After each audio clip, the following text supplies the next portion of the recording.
Отче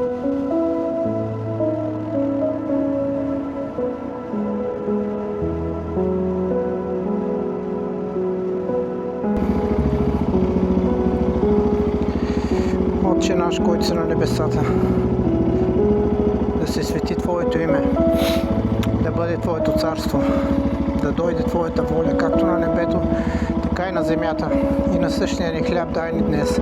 И прости нашите грехове, както ние прощаваме на нашите длъжници. И не подлагай ни на изкушение, но ни избави от нечестивия. Защото Твои са силата, славата и за всички времена. Амин.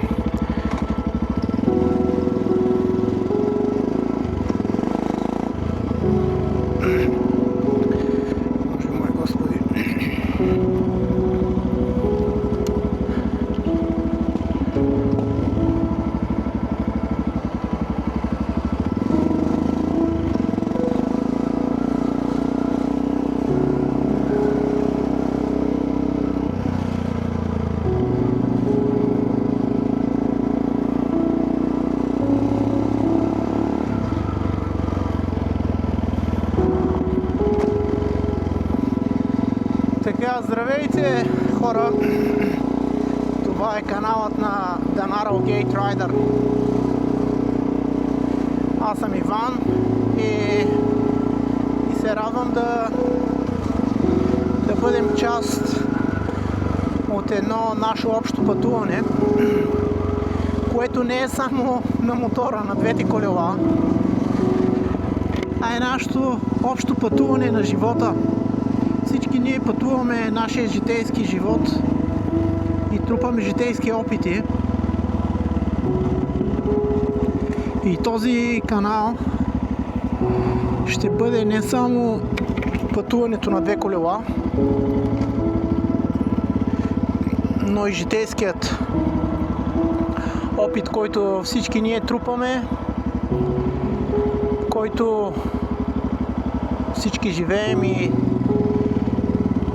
смятам, че имаме нужда един от друг. Нашите лични поощрения.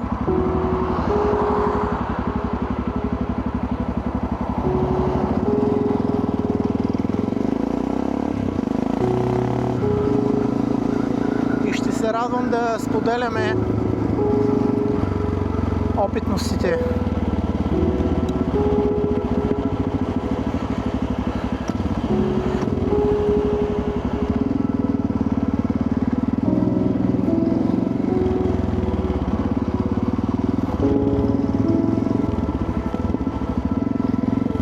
Които трупаме.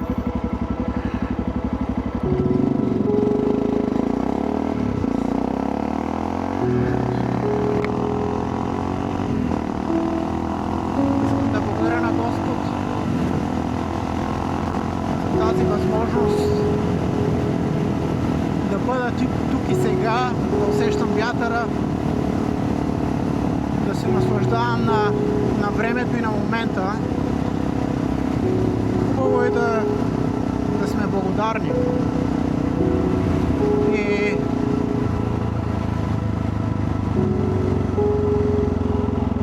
значи благодарни сме не само за материалният свят, в който живеем, и материалните неща, които притежаваме, но нека бъдем и осъзнати, че има и духовен живот, който всички и всеки един от нас живеем. Някои хора имат по-задълбочено разбиране за духовния живот, а други чрез егото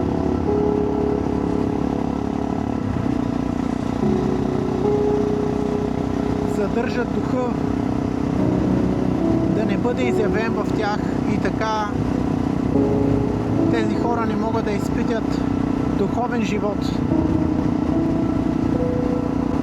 Какво означава духовен живот?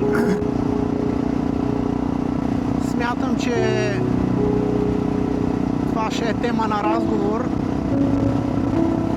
Тук докато се наслаждавате на гледката на английските пътища. Между другото,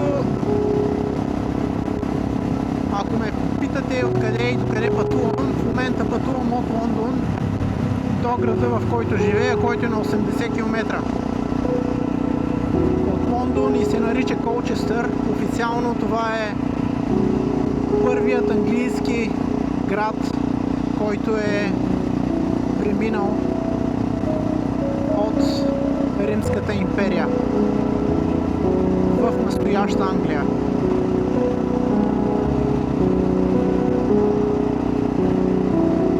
Градчето е страхотно, много си го обичам. Заради това жертвам всекидневното пътуване от порядъка на 2 часа в посока да работя в централен Лондон. Бих искал да разказвам във видеята, които тепърва предстоят,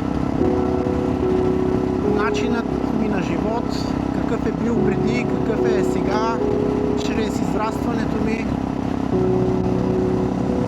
чисто житейски опитности и най-вече вярата ми в Господ Бог.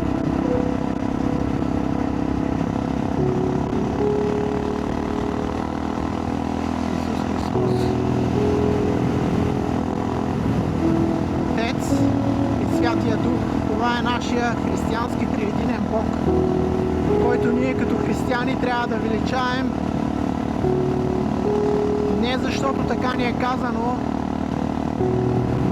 а защото когато обичаме нещо, това трябва да правим с него. И аз смятам, че Господ ни обича много повече, но ние обичаме и Господ, защото Той ни е дал свободната воля да решим дали искаме да го обичаме или да не го обичаме. Това е едно от най-важните неща за нашата свободна воля. Какво решаваме ние? Дали да се посветим на нашия Господ Исус Христос или да му обърнем гръб.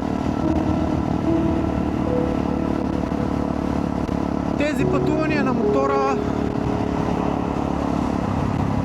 обикновено не си говоря сам, но не съм и най-големия експерт в монолога, но сега реших този YouTube канал да бъде създаден с цел пораждане на мотивация на определен бранш, ако мога да го нарека, хора, които се чувстват изоставени, потиснати, депресирани и нямат желание за каквото и да е било. Това е единствената мотивация за мен, да мога да споделя нещата, през които съм преминал и какво са ми донесли те.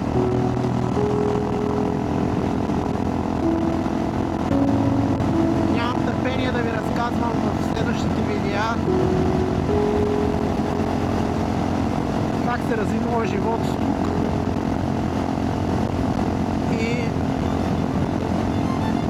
ще се видим в следващите видеа.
защото аз съм характер.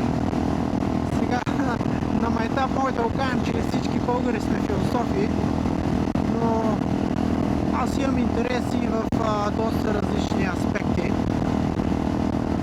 и смятам, че този канал няма да бъде скучен. Може да развиваме всякакви теми, аз ще ви подготвя конкретни, но все пак ми е интересно какви теми вълнуват естествено вас, зрителите. Най-ценното нещо. И почти си стигнахме. Ей, тук имам да завъртя 4 кръгови.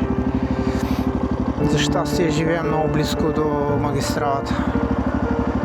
Когато си търсихме къща, за мен беше един от критериите да бъда близко до магистралата, а не да съм някъде в центъра и да ми се налага да преминавам през целия град.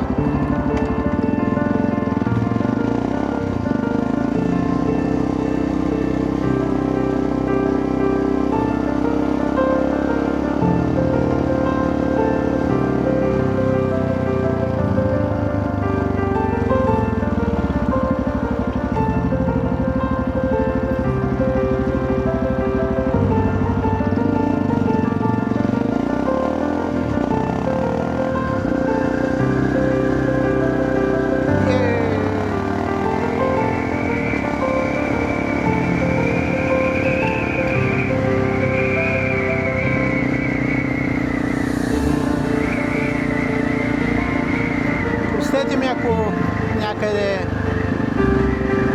не карам с скоростта, с ограничението.